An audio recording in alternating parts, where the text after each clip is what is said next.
Welcome to Blizzard Fire. We hope this video helps fire up your solution.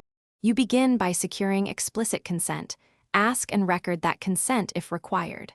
Once done, put the iPhone on speakerphone and open voice memos or a dedicated recorder on a second device. Make sure microphone positions are clear. Move the devices closer if needed. Test a brief phrase to check levels and clarity, then return to the call. You're avoiding automated announcements by using a manual, consented method, so you must explain why you're recording and who will access the file. Start recording on the second device while the iPhone remains on speakerphone. Press record and confirm you capture both voices clearly.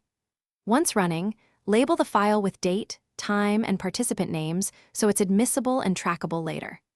If background noise rises, pause the recorder, adjust positions, and resume.